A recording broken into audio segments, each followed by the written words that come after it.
2000 సంవత్సరాల క్రితం ఇజ్రాయిల్ దేశంలోని నజరత్ అనే ఊళ్ళో జోసెఫ్ అనే కార్పెంటర్ జీవించేవాడు. జోసెఫ్ కు మేరీ అనే యువతితో ప్రదానం జరిగింది. ఒకరోజు మేరీకి ఓ దేవదూత ప్రత్యక్షమై ఆమెకు ఓ దైవాంశగల బాలుడు జన్మిస్తాడని, అతడు ఎంతో గొప్ప వ్యక్తి అవుతాడని, అతడు ఈ ప్రపంచాన్ని మారుస్తాడని చెప్పింది. కొద్ది రోజుల తర్వాత మేరీ గర్భం దాల్చింది. ఆ సమయంలో సమీప గ్రామమైన బెత్లెహేంలో ఒక రాజ ప్రకటన వెలువడింది.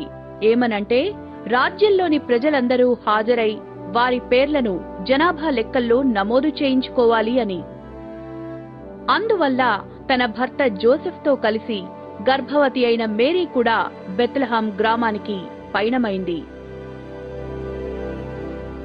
బెత్లెహేం గ్రామం జనాలతో నిండి ఉండడం వల్ల వారికి విశ్రమించడానికి స్థలం దొరకలేదు.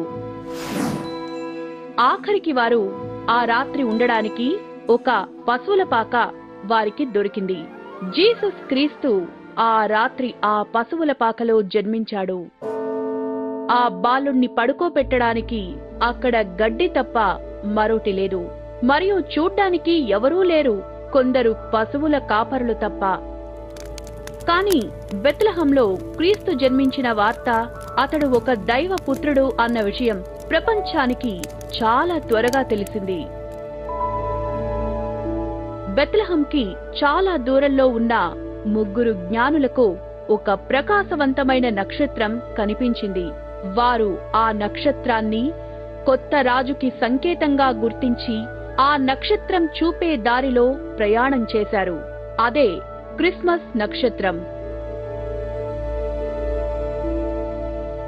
ఆ 3 జ్ఞానులు జీసస్ క్రీస్తును దర్శించి అతడికి చక్కని బహుమతులు అందజేశారు మరియు ఆ బాలుణ్ణి యూదుల రాజుగా ప్రకటించారు.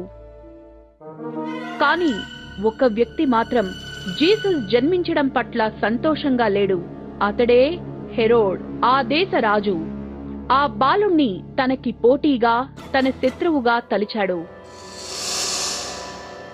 ఆ దైవపుత్రుణ్ణి గుర్తించలేక 2 ఏళ్లలోపు పిల్లల్ని అందరినీ వెంటనే చంపేయమని తన సైనికులకు ఆదేశించాడు.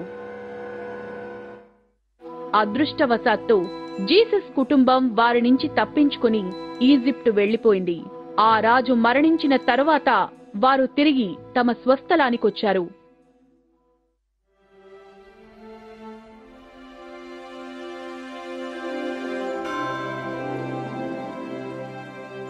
జీసస్ ఎప్పుడూ మిగతా పిల్లల కన్నా ఎంతో ప్రత్యేకంగా ఉండేవాడు.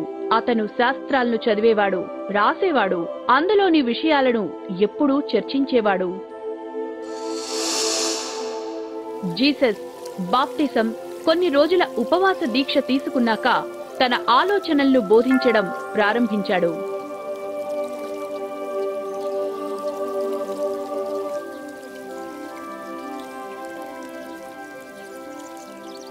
జీసస్ బోధనలు చాలా సులభంగానూ స్పష్టంగానూ ఉండేవి. జీసస్ ఎప్పుడూ చేసిన పాపాలకు పశ్చాత్తాపపడమని బోధించేవాడు మరియు హృదయపూర్వకంగా దేవుణ్ణి ప్రేమించమని చెప్పేవాడు.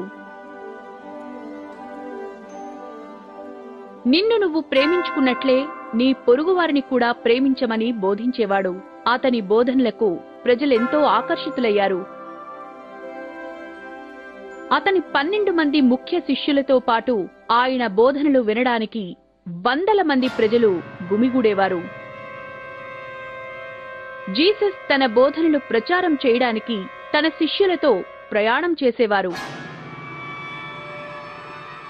ఆయన బోధనల్లో ఒక్కోసారి మత పెద్దలతోనూ, పేదలను పీడించే ధనికులతో జీసస్ వాదించాల్సొచ్చేది. అందువల్ల జీసస్ కు వ్యతిరేకంగా ఎంతో మంది శత్రువులు తయారయ్యారు. వారు జీసస్ ను అడ్డుకోవడానికి సరైన సమయం కోసం ఎదురుచూడసాగారు. జీసస్ తన 33వ ఏట తన అనుచరులతో కలిసి జెరూసలేంకు ప్రయాణమయ్యారు. జెరూసలేంలోని అధికారులు తనని చంపే అవకాశం కోసం కాచుకుని ఉన్నారని తెలిసి కూడా జీసస్ తన విధానాలు మార్చుకోలేదు. ఒక రాత్రి జీసస్ అనుచరులతో కలిసి భోజనం చేస్తూ అధికారుల చేత బంధించబడతానని ఊహించాడు. కొద్ది గంటల్లోనే అతని ఆలోచన నిజమైంది.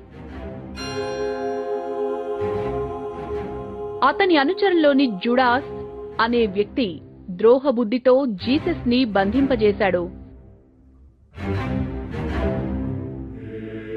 మత అధికారులు జీసస్ కి సిలువ వేయించడానికి చాలా ఆతృతతో ఉన్నారు.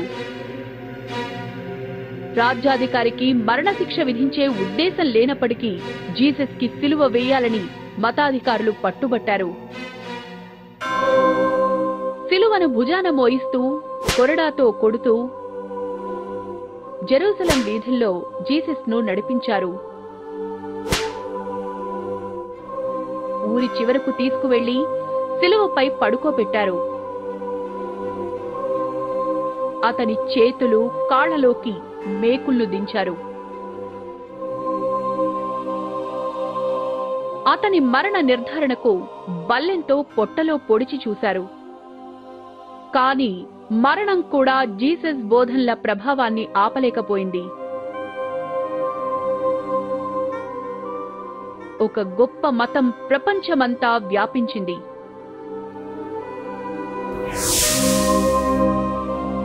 అతని బోధనల్లోని ప్రేమ, శాంతి, పవిత్రతలు అందరి హృదయాల్లో అతడు శాశ్వతంగా నిలిచిపోయేలా చేశాయి.